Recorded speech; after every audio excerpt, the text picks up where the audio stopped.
Hey guys, welcome to the channel. Today we are going to talk about one of the most vicious female monarchs in history. This woman is considered to be one of the worst female rulers ever to live. She was evil, ruthless, and had no mercy for her own people. And the craziest thing about this woman is that she was only 18 years old when she took the throne of a great nation. Her name was Athaliah, and today we will find out how an 18-year-old girl became the most hated queen of all time. Athaliah was born in 722 BCE. Her father was King Ahab of Israel, and her mother was Queen Jezebel, both of whom were notoriously wicked rulers. So from the very beginning, Athaliah grew up in a very evil environment. Her father committed adultery with Jezebel, which made Athaliah's grandfather, Omri, very angry. He confronted his son and told him that he would cut off his male descendants, meaning that Omri would not have any grandsons. And so Athaliah would be the last person in her direct paternal line. However, even though Athaliah was destined to become queen, she was too young to take the throne. And so while her father ruled the kingdom, Athaliah lived with her grandfather, King Omri. Here, Athaliah grew up surrounded by luxury and riches. But unlike her grandfather and grandmother, who were kind and compassionate, Athaliah was a cruel and sadistic girl who delighted in inflicting pain on others.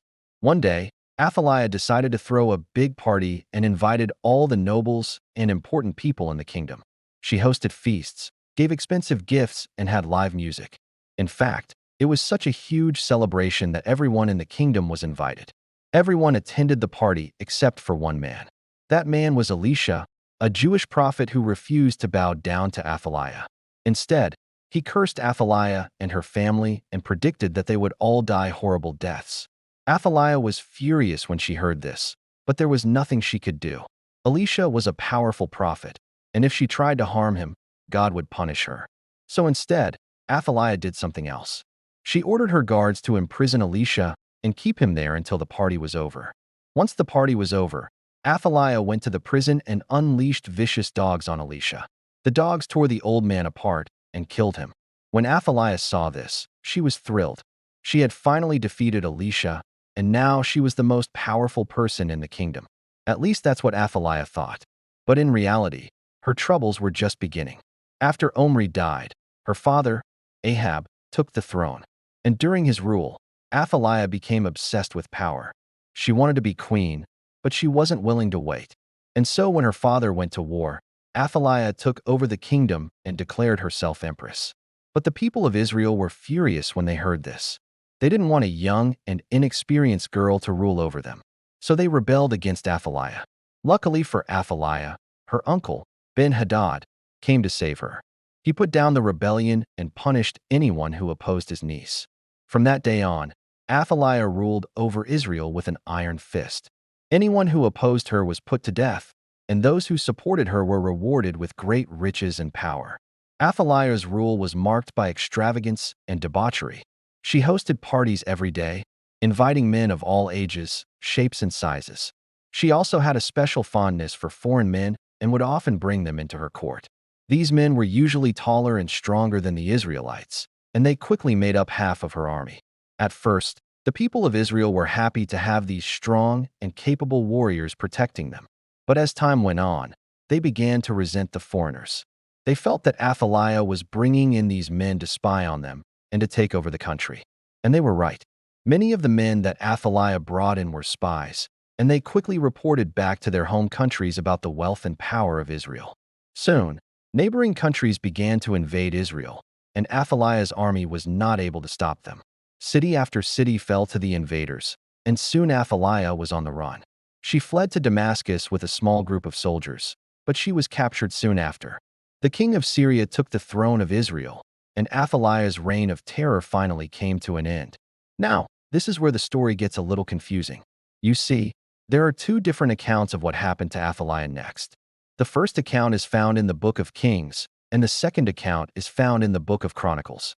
According to the Book of Kings, when Athaliah was captured, she was taken to Damascus, where she lived out the rest of her days in luxury.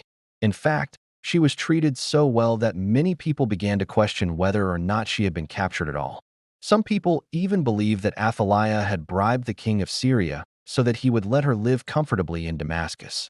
However, The Book of Chronicles tells a very different story. According to this book, when Athaliah was captured, she was taken to the temple of Baal and sacrificed to the god Moloch. And that's the end of her story. So which account is true? Well, we may never know for sure.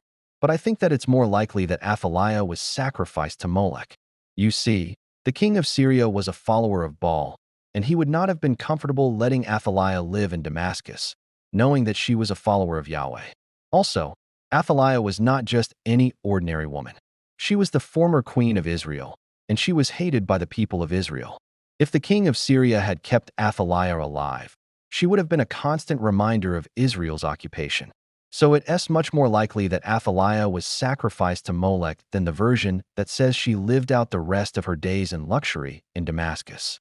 But regardless of how she died, one thing is for sure: Athaliah was one of the most evil women in history. She was a cruel and sadistic ruler who cared nothing about the people she was supposed to be serving.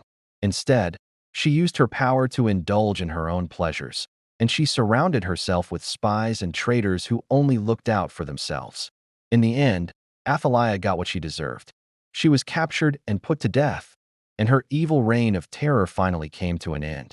Now, I want to hear from you. What do you think happened to Athaliah? And do you think the people of Israel were justified in their hatred of her?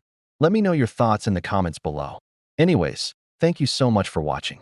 Please like and subscribe if you enjoyed the video, and I'll see you next time.